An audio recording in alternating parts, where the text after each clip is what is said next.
I opened the door, and the man said my dead wife was suing me for $7 million.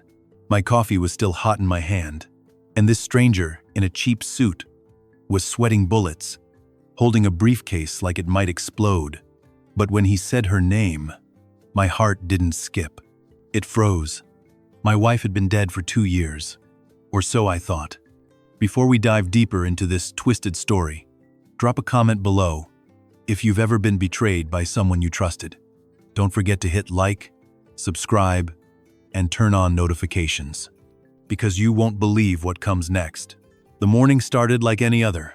Coffee brewing, sun slicing through the blinds, quiet hum of a predictable life, until that knock. 2 sharp taps on my front door, then silence. I remember glancing at my watch. 8:03 a.m. I wasn't expecting anyone. When I opened the door, he was standing there, a man in a wrinkled gray suit, sweating despite the crisp autumn air. His tie was crooked. His briefcase looked too heavy for comfort. "Mr. Langford?" he asked, his voice flat and practiced. I nodded. "You've been served. Your wife is suing you for $7 million. I didn't blink. I didn't speak. I just stared. Then I said it. "My wife died 2 years ago." He faltered, laughed nervously. "I'm sorry, sir. There must be a mistake." But the documents in his hands had her name, her signature, my wife's, Mara Langford. Something cracked inside me. Not pain, not fear, but curiosity. A cold, sharp kind. The kind that makes you hold your breath and start asking the right questions. I invited him in, not out of hospitality, but calculation. I wanted to see how deep this rabbit hole really went. While he talked, I studied the papers. The details didn't lie. A new lawsuit, active bank accounts, transactions from accounts that should have been closed. My hands didn't shake, but my heart did something else entirely. It slowed, focused, like a predator, locking eyes with its prey. Because if Mara was behind this, she wasn't dead. She was hiding, and I was done playing the fool. It started with a scent. After the man left, I didn't sleep. I barely blinked. My house, once quiet with routine, now felt like a crime scene. Only, I didn't know what the crime was. Yet. I went upstairs to clear my head. Ended up in the back of my closet, reaching for a suit I hadn't worn in years. Not since the funeral. Mara's funeral. As I pulled it out, something hit me. Chanel number 5. It wasn't faint. It was fresh, lingering, unmistakable. Mara's signature perfume. The same one I had sealed in a box of old memories. My tie, the one I wore the day she died, smelled like she had just touched it. I held it to my face, and it hit me harder than the lawsuit ever could. This wasn't some clerical error. Someone was trying to make me doubt myself, or they had gotten very sloppy. I tore through the rest of the closet, scanned for other signs, but that was the only thing. One tie, one scent, one impossible clue. That night, I sat at my desk and pulled up our old joint account, the one I'd closed after she passed. Or at least, thought I had. The records told a different story. The account had been reactivated last month, and $1,900 was withdrawn just 3 weeks ago. My name was still on it, but so was hers. My fingers hovered over the keyboard as I traced the transaction. The money was pulled at an ATM downtown from a card reissued under Mara Langford's identity. And the footage? Gone, corrupted, and aware. Mara Langford's identity. And no visual. Convenient. I called the bank, demanded a full audit, but I already knew what they would say. The system recognized the ID, recognized the signature, recognized her as alive. That was when the sadness finally broke. Grief had dulled me, but now I felt razor sharp. This wasn't just about money. It was about manipulation, betrayal. A betrayal so deep, it had to be planned. Or worse, rehearsed. And I was about to find out how long this act had been running. I remember the cremation day vividly, the silence, the sharp scent of lilies, the way the man from the crematorium avoided eye contact. He had a cheap suit, greasy hair, and sweat along his collar. Despite the cool spring morning, he only took cash. At the time, I chalked it up to small-town awkwardness. Grief had a way of dulling the edges of suspicion. I didn't ask questions. I didn't watch the process. I just signed the final document, a certificate that said Mara Langford no longer existed. But now I had doubts, so I went back. The crematorium was gone. Not closed, not rebranded, gone. No forwarding address, no records, just an empty lot, overgrown with weeds, and one faded sign, half ripped, flapping in the wind like a ghost, refusing to let go. I drove to the county records office, spent hours poring over licenses, permits, anything. There were no cremation records under Mara's name, not under Langford, not under her maiden name, not even aliases. It was like she had vanished into smoke without ever burning. That night, I returned home and opened every drawer, every cabinet, every box she had touched. I tore apart the attic, ripped through old albums, checked files I hadn't touched in years. I found nothing, except a receipt for a plane ticket, dated 6 days before her supposed death. Flight 226, Charleston to Buenos Aires. The name on it? Maria Voss. I felt my stomach twist. Voss. Why did that name ring louder than thunder? And then it hit me. Patrick Voss, my former junior partner, the man I once mentored, trusted, the same man I later fired for embezzling from our firm. Mara had begged me to go easy on him, said he was just young, just scared, just trying to survive. I thought I'd done the right thing when I let him walk, but now it made sense. She wasn't pleading for him. She was covering for him, for them, because he wasn't just a junior partner. He was her escape plan. I didn't sleep that night. Not really. I lay in the dark. Mara's name, her alias flashing behind my eyes. Maria Voss. Her signature on that plane ticket burned into my mind like acid. When dawn broke, I opened my laptop. If she boarded that flight, if she used that name, she left a trail, and I was going to find it. I started by running her alias through old records, tracing every transaction, every data point I could, but nothing showed. No bank accounts, no phone lines, no rental history. Like she had dropped into the ocean and vanished. Then I remembered something strange from the lawsuit papers. The listed plaintiff wasn't Mara Langford. It was Soul Enterprises. It sounded generic, innocent even, but I knew better. Shell companies always wore soft names. I ran a deep trace, the kind only a lawyer turned suspect, with connections in the right or wrong places could do. And there it was. Soul Enterprises, registered in Buenos Aires, linked to a P.O. box rented under a second name, Luna Holdings. I laughed when I saw it. A cold, bitter kind of laugh. Luna and Soul. Those were our old pet names. She used them for fake corporations. It wasn't just betrayal. It was mockery. Quiet, personal, surgical. I felt a pulse in my temple. My hands trembled not with anger, but adrenaline, focus. I pulled in someone I trusted, a forensic accountant I'd worked with on major fraud cases. I didn't tell him the full story, just gave him names, accounts, timestamps, trails. Within days, he delivered a web of movement. Shell companies connected through dummy bank accounts, transfers routed through crypto exchanges, offshore holdings, false death benefits claimed, even a life insurance policy. filed 3 months after her alleged death. This wasn't just a scam, it was an operation. And she wasn't running it alone.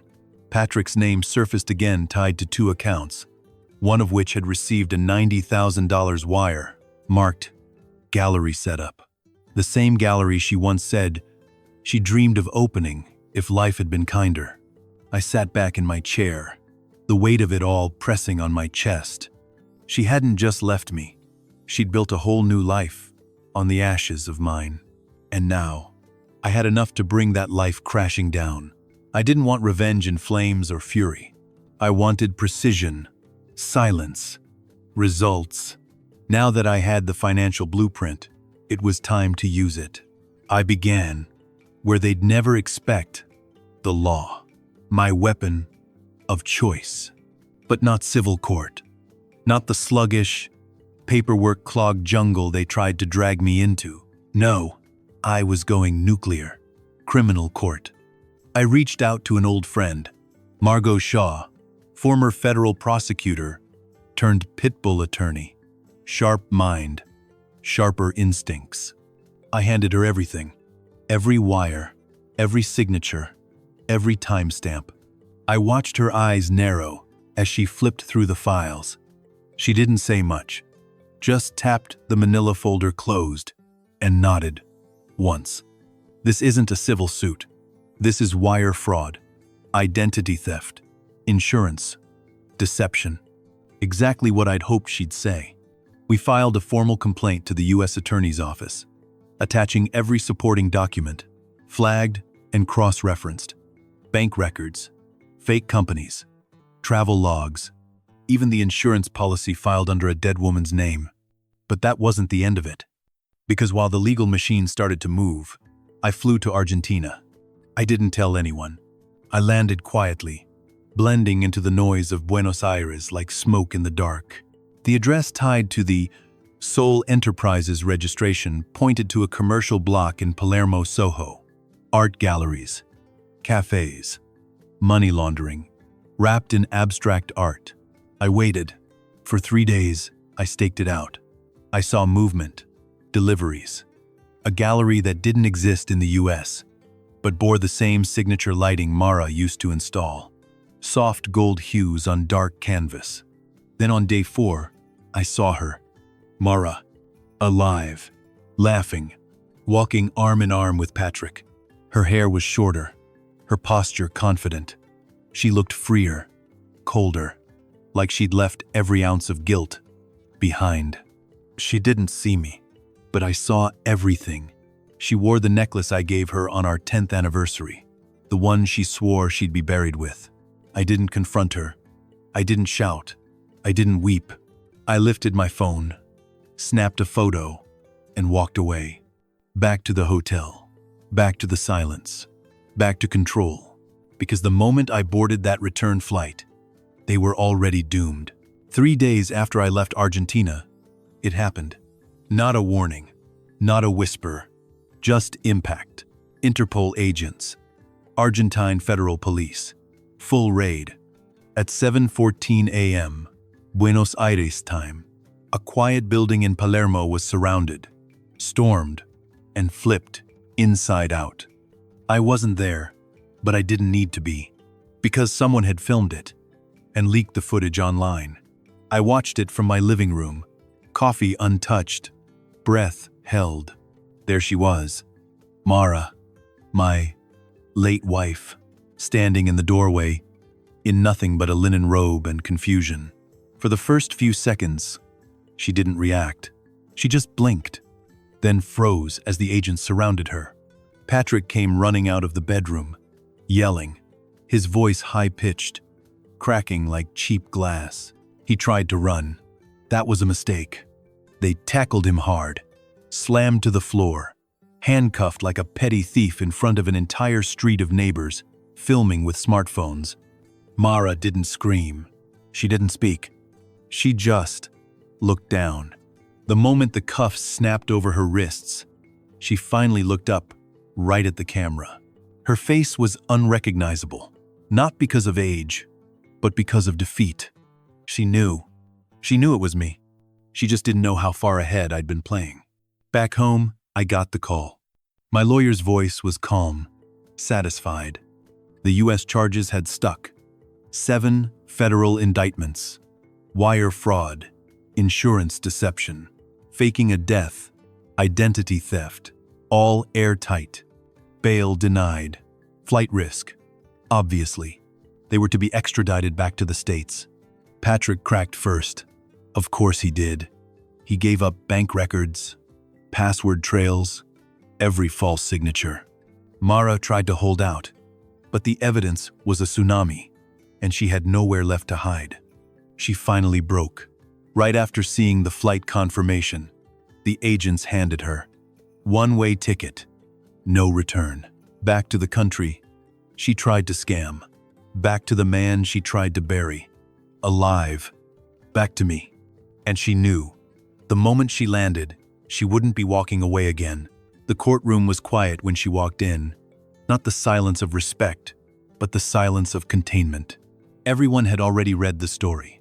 The woman who faked her death, the man who followed her into the shadows, and the husband she tried to erase.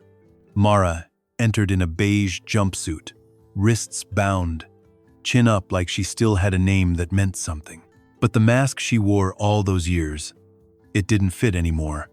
She looked smaller now, dimmer, like a trick that had already been revealed. Patrick was seated beside her, eyes darting, mouth twitching. He couldn't even look at her. The betrayal between them had finally surfaced. The fantasy was over. My attorney, Margot, leaned in and whispered, "This isn't about proving she did it. It's about proving how far she fell to do it." She was right. The prosecution didn't waste time. They started with the timeline, the death certificate, the forged cremation documents, the fake shell companies she used to launder the money. Then they showed the bank records, one by one, transaction by transaction, every lie exposed in high definition. And then they played the airport footage. Mara and Patrick, 6 days before her supposed death, laughing, arms linked, boarding a plane to Buenos Aires, her face on screen, carefree, unburdened, surrounded by luggage purchased with my money. The jury didn't flinch. They just stared, open-mouthed, silent. But the moment that sealed it, when Margot placed Mara's real signature side by side with the forged one used in the lawsuit, perfect match. No argument, no escape. Even the judge exhaled and looked directly at Mara. He said only 2 words before reading the verdict. Unbelievable audacity. The gavel dropped. Guilty on all counts. Sentencing would come later, but the moment was already mine. Not because I got revenge, but because the courtroom turned and looked at her and saw what I had carried alone for years. The lie, the manipulation, the calculated silence. And now, everyone knew the truth. The courthouse steps were slick from the rain. Cameras flashed. Umbrellas jostled. Reporters shouting questions. No one would answer. I didn't stop for them. I wasn't there for the noise. I was there to watch the curtain fall. Inside, the mood was different. Tighter. Colder. Mara sat between her defense team, no longer composed. Just tired. Her makeup couldn't hide the weight under her eyes anymore. Patrick sat beside her, shoulders hunched, face pale. He'd already flipped agreed to testify, to hand over every document, every email, every name. His betrayal came fast, survival instinct kicking in like a rat trapped on a sinking ship. But Mara held out. She clutched that last shred of control until the judge read the sentence. 14 years. No bail. Federal prison. The silence that followed wasn't shocked. It was satisfied. Patrick got 7, reduced for cooperation. He cried again. No one comforted him. And Mara? She didn't speak, didn't cry, didn't even look my way. But I looked at her. I saw a woman who once painted herself in power, now stripped of every mask she ever wore. They seized the $7 million she tried to steal. They froze every account linked to her aliases. Every asset tied to Luna and Soul Enterprises. Everything gone. She'd spend the next decade earning cents per hour in a government job program, paying back money she never thought she'd lose. That was the real justice. Not the prison bars, not even the forfeited wealth, but the irrelevance. She used to move through rooms like a whisper made of fire. Now, she'd be a file number, a line in a database, a ghost in her own story. As for me, I walked out of the courtroom into the late afternoon light. No fanfare, no speech, just air in my lungs and silence that didn't ache anymore. For the first time in years, I felt taller, freer, like I had finally stepped out from under the shadow of a woman who never really loved me, only needed me, until I said no. I found it 2 weeks after the sentencing, tucked inside a worn novel she once claimed was her favorite. I almost missed it. A plain envelope, no name on the front, just my address, scribbled in her handwriting. Inside, a single sheet, her final letter. The words were neat, precise, almost surgical in their distance. She wrote that she was tired, that the world had grown too loud, too heavy, and that she needed to disappear. That what we had, our life, our love, was never meant to survive reality. No mention of the lawsuit, no mention of Patrick, no apology, just a quiet justification, a rewritten narrative where she was the misunderstood artist, suffocated by expectation, and I was the weight she had to cut loose. I read it twice. The first time, I searched for closure, a reason, maybe even regret. The second time, I realized something deeper. It wasn't a goodbye, it was a performance.